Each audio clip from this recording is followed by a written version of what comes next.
everyone, Dave Putz here. Good afternoon. I'm joined, as always, with Mr. Turner. How are you, Nathan? Hello, How are you this hello. Friday afternoon? It's been a fun week. I think things have been progressively forward with some of the stuff we're doing internally. I'm looking forward to the coming weeks. Some stuff's been really happening on our side, and I haven't even told you yet about, since you've been off the grid hiding from me for the last couple of days. Tell us about that. Where were you at for the last couple of days? I've been haunting you down. I had a great time. So I get to take advantage of Canadian holidays and US holidays. So it was great. So Friday was normal, but then anyway, we went out on Tuesday, so July 4th, started out with a camping trip, started with whitewater rafting in the Canadian Rockies. And man, that's fun. If you've never been, I highly recommend it. It's just a ton of fun. Went out with our church group and did that first, and then just in the mountains, no cell service, no anything. So just completely off the grid, gorgeous surroundings, really, really nice. I got a little bit of color, I think. So looking good.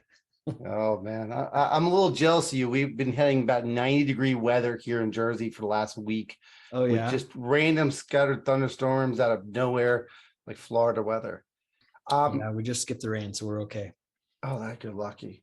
So it's amazing that, what we've been talking about lately has incorporated more and more of this idea of having owner finance people and note buyers merging. We're doing this more and more. So if you guys haven't tuned in recently to us, please go back, listen to the podcast, watch YouTube videos, because everything we've been doing lately has been outside the typical note buying space of the hedge funds. These hedge funds are buying and selling assets, great, but it's hard to play with these assets that are at 3 and 4, 5% interest rates. We want to get into the 9s and 10s and 11s. And a lot of people reach out to me, even this past week, saying, I'm buying these seller finance lists and doing mailers and got 0 results. Yeah. And I challenge them to start talking to people. More and more, I think what we're finding is, seller financing has been around forever and ever. But I think we've seen in the last year, especially, is there's more and more people that are doing seller financing as a business, where they're going out and acquiring properties and then selling them on terms. Maybe they're doing a wrap, whatever they're doing, but they're doing it more as a business. And so a lot of those guys are looking to sell their notes so that they can turn their capital around and keep doing it, which is perfect for us. And we're more than happy to participate with them and help them cash them out. But there's been some questions that have come up that we don't know. So we're trying to figure out how it works and why it works and what we can do to make it better. And before we introduce Sean, Nick's comments on Facebook, I don't know how to add this to this feed, but he's been doing around for 5, he said notes of seller finance has been around for 500 years. Yeah. Thanks, Nick. And Cindy said hi, Coleman, who's a regular on our program. So this came out, we've heard about buying partials, which I bought partials, I've sold partials, and I've heard about this thing talk about this hypothecation versus note collateralization versus pledging a note. And I said, listen, I don't know enough about it. And as most of the time when we don't know something about it, we run a webinar on it so we can learn, and you can learn alongside of us. So this came out, and what I found was I had a hard time finding an attorney who would A, talk about it, and B, knew enough about it that felt confident about it. Even at the DME, some of the attorneys that said, just not our bread and butter. Yeah. And it was difficult. But what we all know about note partials is this theory out there, and not a lot of people are doing it. Do you think it's because they just don't understand it? I think that's a big thing. I know that was the case for me for a long time. Now that I've gotten a better understanding, just with the setup that I have, it's difficult for me to get a deal done. But it makes a lot of sense. And especially when you're dealing with your own cash, it makes a ton of sense. It's a really great way to get some really juicy returns. But again, it's still relatively unknown, and a lot of people just don't know how it works or if it works and all that kind of thing. So that we're hoping to kind of learn more about it ourselves and help other people learn about it as well. Absolutely. It's a great strategy in most circumstances. Yeah. That's awesome. So what we talk about in our space is the buying of notes, and the seller finds people are creating these things and they want to get their capital out. Yeah. We've been talking about buying wrap notes. And then the headache of it was, if we bought the wrap note, what do you do with the underlying debt? How do you handle with the borrower? And how do you take over the power of attorney part in the subject to? But these notes are rated, created at 10, 11, 12% interest rates. I want to get my hands in some of this stuff. And they've acquired the property for a low enough amount that they're not trying to squeeze out every dollar when they're selling the note, which is great news for us. That means we can jazz up those returns even more. So we're very excited about that, and we want to do more, but we need to know all that we can so that we can do it correctly. Yeah, absolutely. So let's, without further ado, and let our guest sitting there looking pretty, Sean, we appreciate it. Thank you for joining us this Friday afternoon. Thanks for having me, guys. It's been great. So we always start with a background. How did you get first started with doing attorney work as well as doing this type of attorney work, which is really specialty?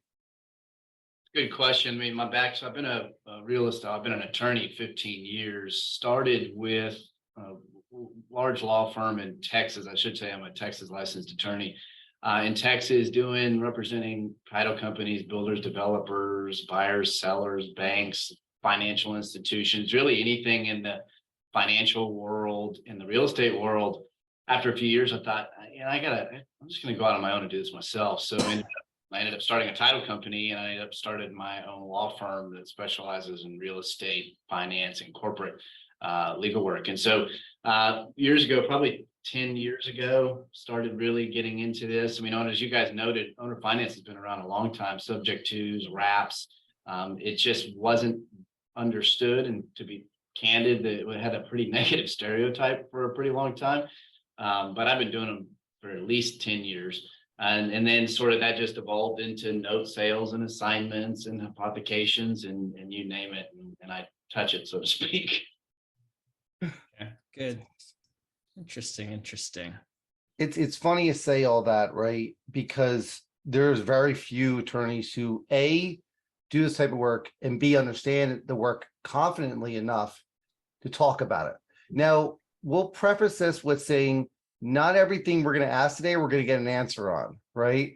There are some things that depends on your specific situation, and we don't want to try to get into specific deal structures today because it just, with everyone on the feed and watching it and everything else. And then this will be recorded, put on YouTube, and it'll be on our podcast. So please go to the website and find the information. But we want to go over some of the generalities as best we can.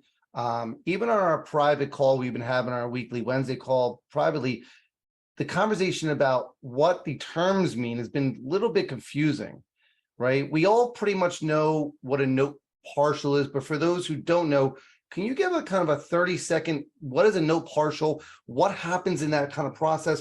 Who takes ownership of the note in that deal? Yeah, I mean, this will be sort of the generalized version today. As you noted, everything is pretty specific. And my answers today are going to be specific to Texas law, since that's where I practice. But a note partial is essentially selling exactly what it sounds like, a part of the note. You're selling a part of the payments, right? So if I'm selling 10% of the note and there's 300 payments left, then do the math. I'm selling those payments.